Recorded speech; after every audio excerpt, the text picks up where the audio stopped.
You'll be fine going to the hospital alone, right? I swear I'll send you straight to hell. My name is Lisa, and I'm currently 9 months pregnant. It's my first time giving birth, so while I'm filled with anxiety, I feel truly blessed about welcoming a new member into our family. My husband, David, is a white-collar worker and has weekends off. However, he doesn't offer much support around the house or help with shopping. This is because he usually goes back to his parents' home on weekends. David has a deep bond with his in-laws, and since their home is nearby, he spends almost every weekend there without any specific reason. Since becoming pregnant, I've been cautious about lifting heavy objects. For instance, when buying heavy items like rice, understanding friends often help out. My daily routine starts by waking up early, preparing breakfast for David, and seeing him off to work. Afterward, I do the cleaning and laundry, and then head out for any necessary shopping. Once I return home, I start prepping for dinner. Only after finishing these tasks can I finally have some relaxation time.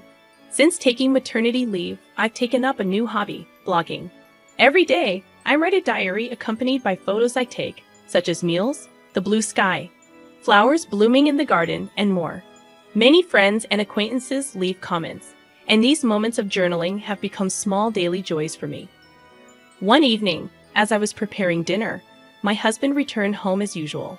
He carelessly placed his bag and jacket on the sofa, and I tidied them up, hanging them on a coat hanger.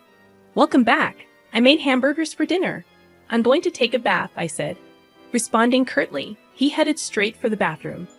3 years have passed since we got married, and there has been little kindness or consideration from him. I occasionally wonder if this is truly what a marital relationship should be like. But I've resigned myself to it.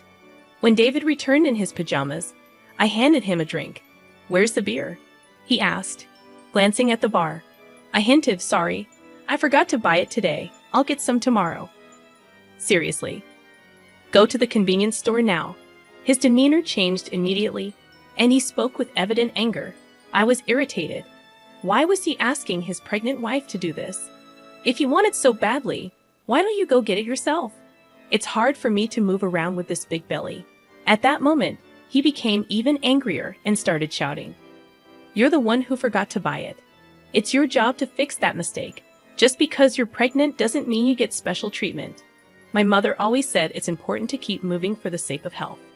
Knowing that he doesn't calm down easily when he's angry, I reluctantly decided to go to the convenience store. Once I arrived, I bumped into Sarah, a neighbor. "Oh, Sarah, good evening." "Good evening, Lisa. Did you forget to buy something too? I ran out of sauce so I came here." Sarah's cheerful voice slightly lifted my spirits. "My husband really wanted beer, and he told me to buy it. Why didn't he just go himself?" That's what I said, but it didn't get through to him. "It sounds like you're having a tough time, Lisa." After walking together for a bit, Sarah and I parted ways at a crossroad. When I returned home, David was lounging on the sofa, watching TV, having not even cleaned up after dinner. "Why did it take you so long? What were you dawdling around for? Give me the beer." David's disgruntled voice and his insensitive remarks made my heart ache. However, I handed him the beer without a word and began cleaning up after the meal. How could he say such things to me, especially when I'm pregnant? I felt the urge to retort, but I didn't want another shouting match, so I remained silent. Afterward, I had my dinner, took a relaxing bath, and headed to the bedroom. The next morning, David acted as if nothing had happened. It seems he's the type to forget everything after a good night's sleep. However, I couldn't forget his words from the previous night, and I consciously ignored him. "Why are you making that face so early in the morning? Don't take it out on me. I'm heading to work now, so be a bit considerate. You know the importance of appreciation, right?" Due to what he said, I was filled with the urge to retort, "That applies to you, doesn't it?" But out of shock and disbelief, all I could do was sigh deeply and see him off. "Be careful, right? I won't eat dinner tonight. See you." Without any explanation, David left in a hurry. After seeing him off, I took care of household chores and went shopping as usual. However, since David mentioned he wouldn't be having dinner, I decided to prepare something simple just for myself. Then, as I was about to start my meal alone in the evening, I heard David's unexpected return and rushed to the entrance. "I'm back. Thanks for your hard work, but you said you didn't eat dinner today, right?" "Yeah, but my drinking party got canceled. I'm hungry. You have something to eat, right?" "Well, I only prepared a meal for myself today." Upon hearing this, David's face contorted with anger. "Didn't you even consider the possibility I might come back? This is unbelievable." Saying that, he moved to the dining table, and upon seeing the dinner I prepared, his mood worsened. "What do you call this a meal? I seriously question if you're properly doing your duties as a housewife. Don't waste the money I'm working for. I quickly prepared something for myself. Please don't get mad like this. Maybe you should learn proper cooking from my mom. Honestly, I've always found your cooking lacking." Again, he always compares me to his mother. Doesn't he realize how hurtful these comparisons can be? "I can't eat this. Go buy something." Hearing this, my heart sank further. What does he think of me? It's already night, and I've taken a bath. Can't you go buy it yourself? Forget it. You forgot to buy beer yesterday, didn't prepare dinner today. It's so frustrating. I'm going back to my parents' place. David stormed out and left alone in the house. I strangely felt a sense of relief. The next morning, as I expected, I received an angry call from David's mother. "How can you not serve David a proper meal? This feels like moral harassment, if not worse." I explained what happened yesterday, but she wasn't accepting it. So I apologized and ended the call. After the call, my mood plummeted. Since David wasn't home, I decided to have a leisurely late brunch. However, the thought of David coming back tonight weighed on my mind. Considering yesterday's events, I decided to make tonight's dinner special. I shopped with more care than usual, picking out ingredients and adding David's favorite beer to the cart. I was determined to prepare a dinner that would earn David's praise. I shortened my blog update time a bit to allocate more time to cooking. After dedicating ample time to preparations, the table was set beautifully, as if it was a special occasion. Looking at it, I felt a sense of accomplishment and couldn't help but praise myself. With this, he should definitely be satisfied. I waited patiently in the dining room for David to come home, but as time passed, there was no sign of him. I tried contacting him several times via my smartphone, but there was no response, and I became more worried as the clock continued to tick.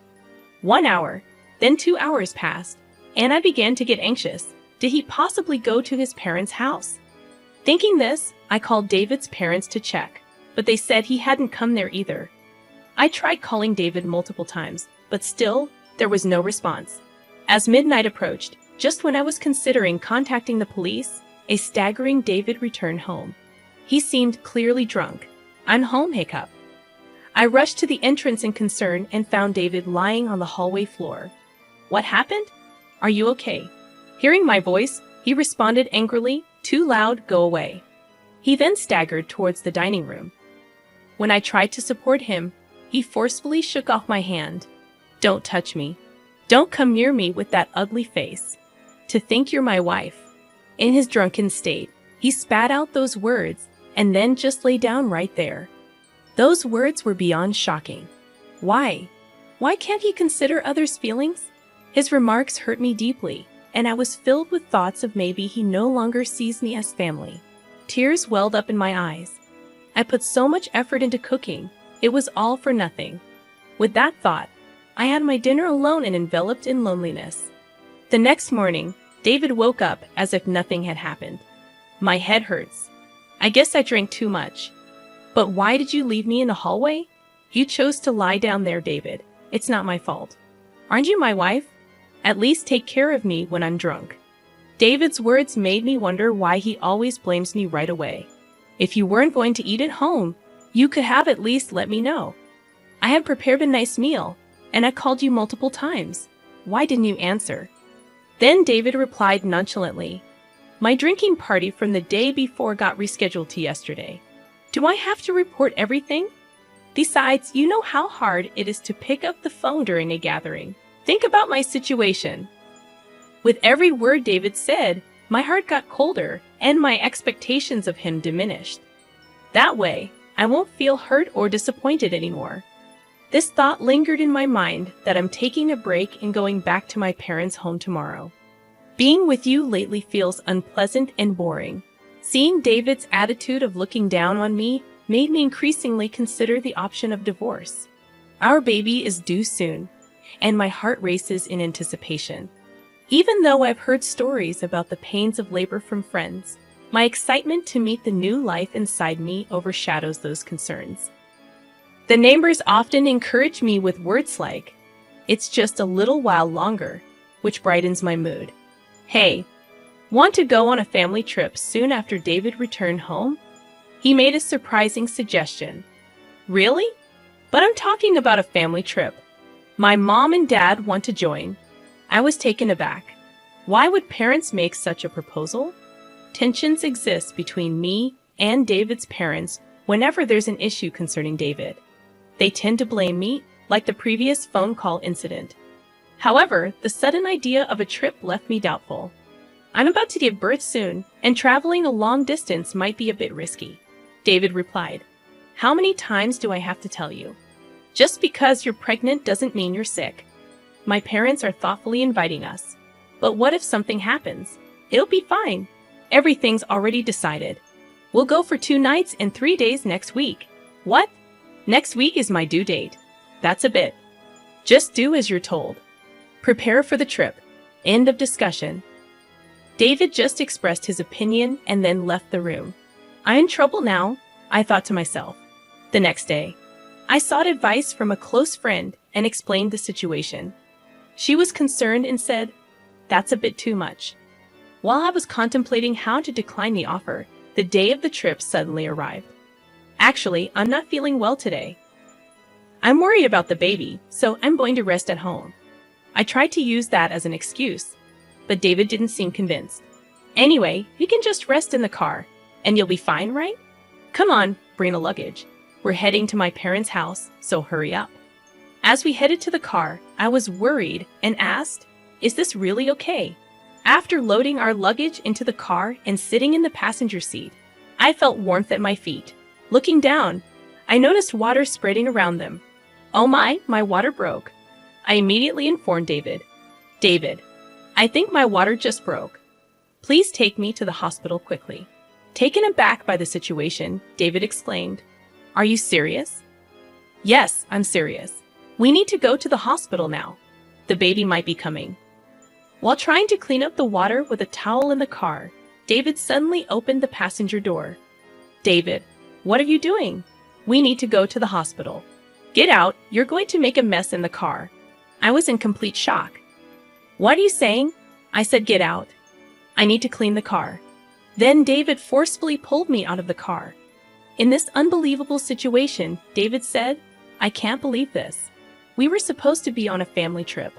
Just go to the hospital by yourself."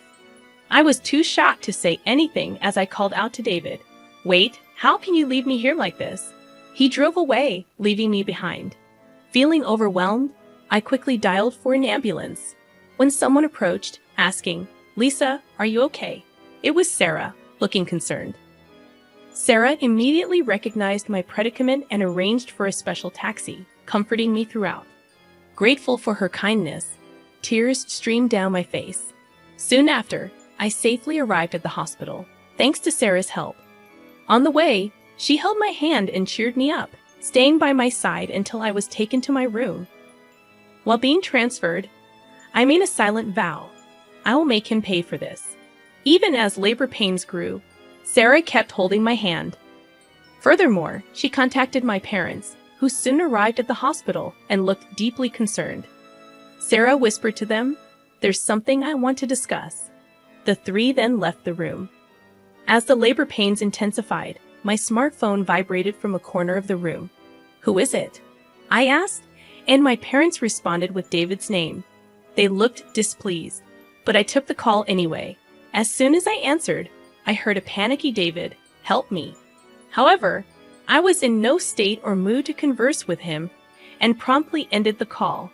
Despite my parents turning off my phone, David continued to send messages. As labor intensified, I was finally moved to the delivery room. After enduring the pain for some time, I finally heard my baby's cries. Exhausted, I saw my parents and Sarah standing before me with warm smiles. Relieved, I closed my eyes and rested. When I woke up after a few hours of sleep, I found myself lying in the hospital bed. Rubbing my eyes, I noticed my parents sitting next to me, their faces filled with concern. "Are you okay?" My mother asked gently, still feeling the weight of exhaustion. I couldn't muster the energy to sit up, while my father looked teary-eyed. My mother consoled him, saying, "The postpartum period can be exhausting."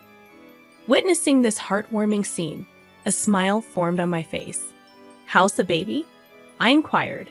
My parents informed me that the baby was undergoing some tests but would be back in the room soon. However, I noticed Sarah wasn't present. Responding to my unspoken question, my mother remarked, "Sarah left a little while ago." Thinking about how things might have turned out had Sarah not been there, a feeling of gratitude settled over me. I made a promise with my parents that after being discharged, I would visit Sarah to express my gratitude. Turning on my smartphone to inform my friends about the birth, I was met with an overwhelming number of missed calls, mostly from David. The sheer number left me momentarily stunned, but I felt no hope or expectation from his calls. So I closed the notifications without hesitation. One of my friends visited the hospital room to congratulate me on the birth. As she rejoiced and extended her genuine wishes, I opened up about the recent incidents with David. After hearing the story, she expressed both shock and anger, half-jokingly saying she'd like to punish him a bit. But she also emphasized that my health and rest were paramount, chatted with me for a while, and then left. My parents, already briefed by Sarah about the whole episode, asked, "What are you planning to do next?" I shared my thoughts about my relationship with David and told my parents I'm considering divorce. They respected my decision and provided their support. Upon my discharge, I planned to stay at my parents' house, where they had prepared a room for me. Meanwhile, David seemed to have visited the hospital, but as I had informed the hospital staff that I didn't wish to see him, he wasn't allowed in. The next day, Sarah came to my hospital room holding a fruit basket. "Sarah, you came!" I exclaimed with delight. "You seem to be recovering well, but remember not to overexert yourself. Postpartum fatigue can be quite profound," she advised.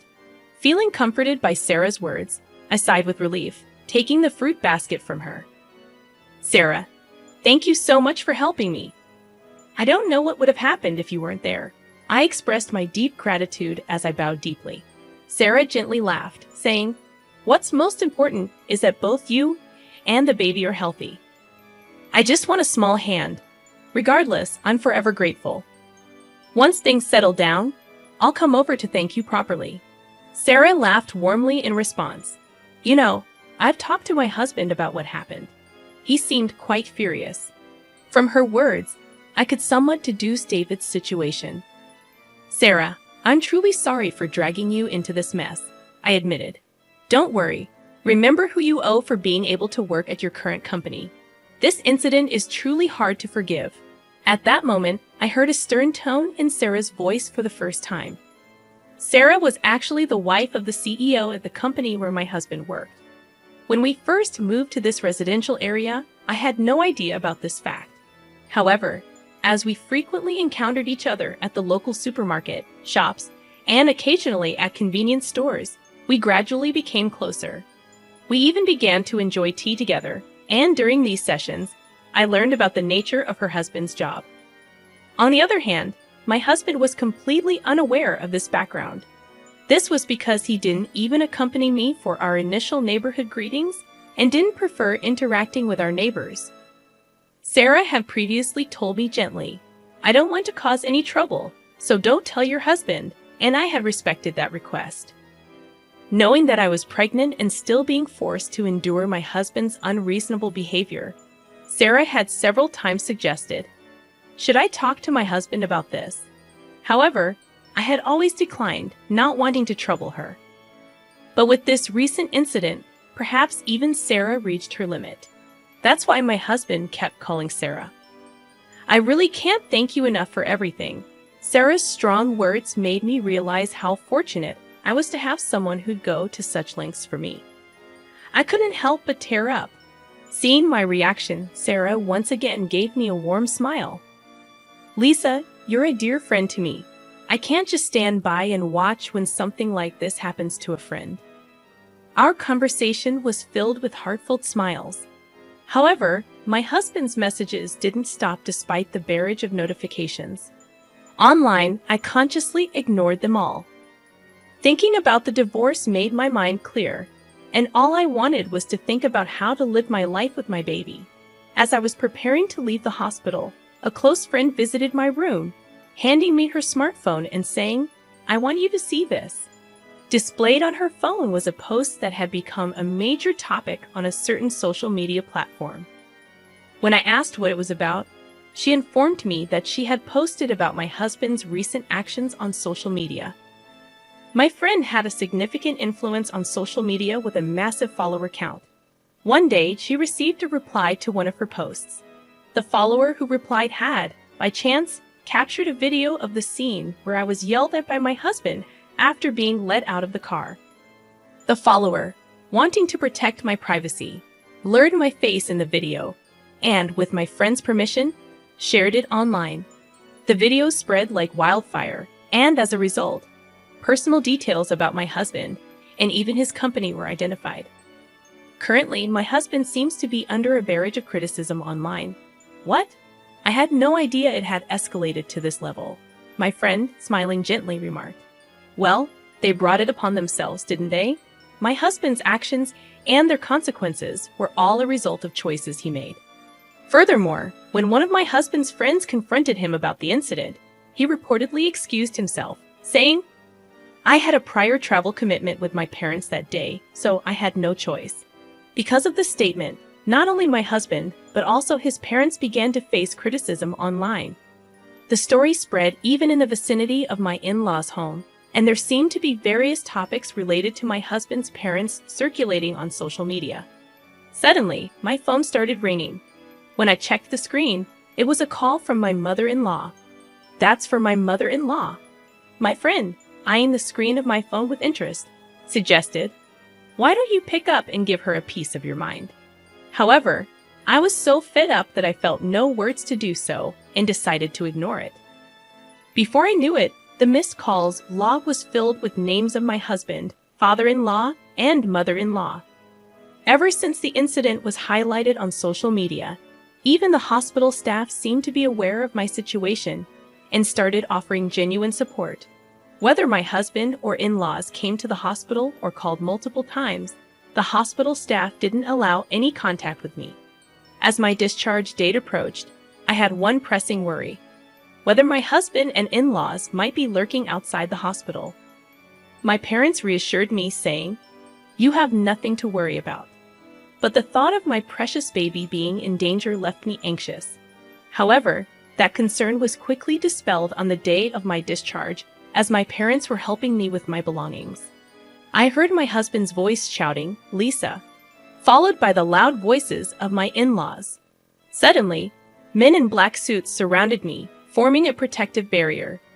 As I tried to understand what was happening, one of the men approached me, gently opening the car door and said, "Don't worry, we're here on Sir's request to protect you."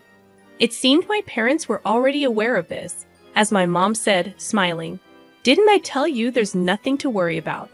Believing her words, I felt relieved and smoothly got into the car. All the while, my husband and in-laws, overwhelmed by the presence of the bodyguards, couldn't come any closer.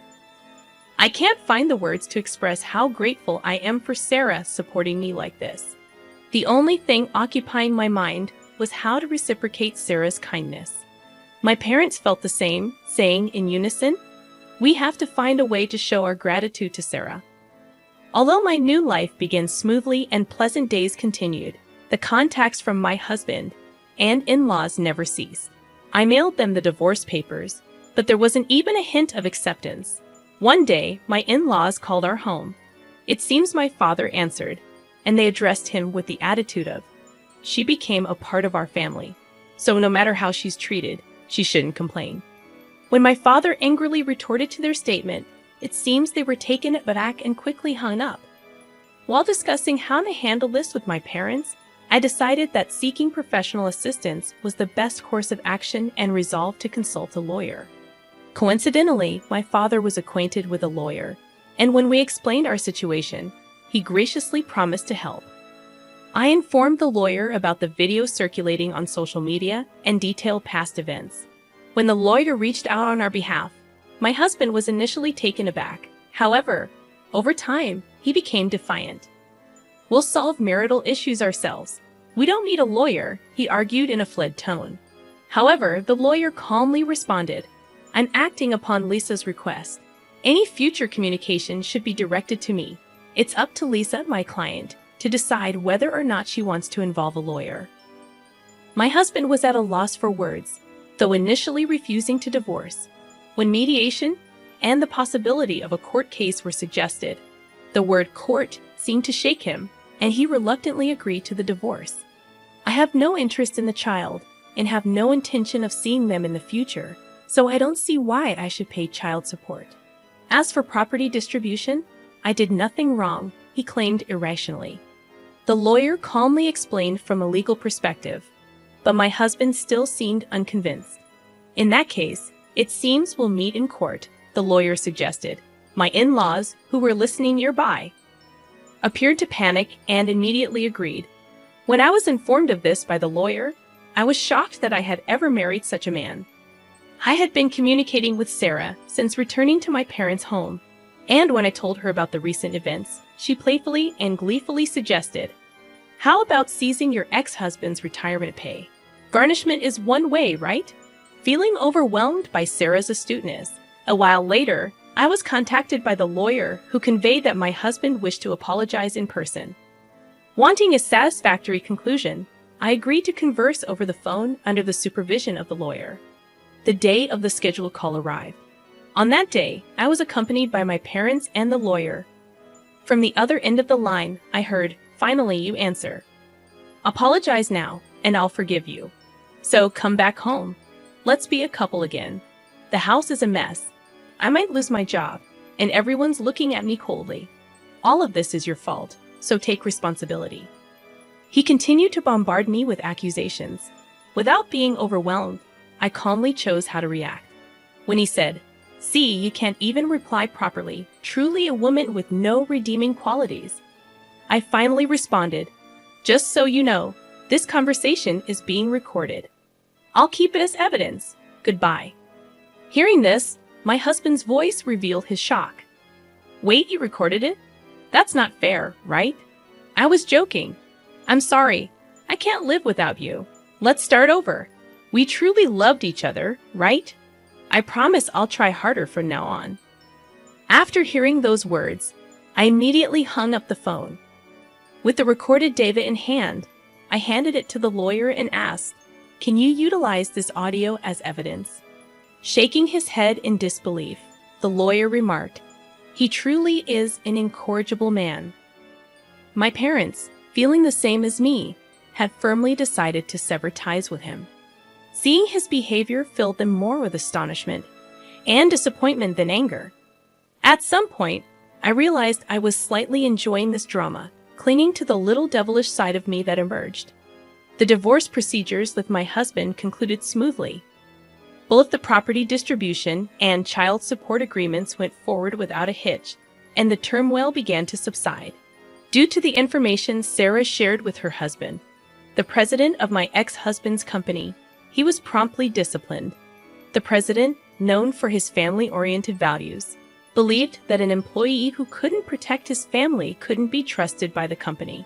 David lost his job, couldn't make housing loan payments, and returned to his parents' home.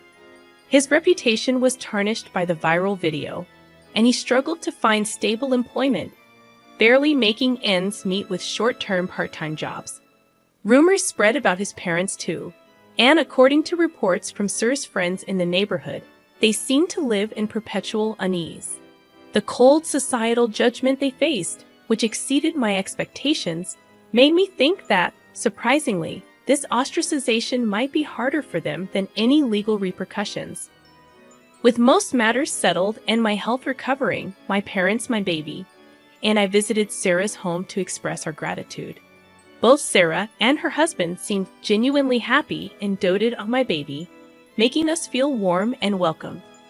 After that, Sarah and my mother became close friends. Similarly, Sarah's husband and my father got along very well, and our families grew close. Furthermore, Sarah and her husband's son was around my age, and to everyone's surprise, our relationship began to develop in an unexpected direction. A few years later, the idea that I might actually become a part of Sir family was something no one could have ever predicted. Life truly is full of surprises.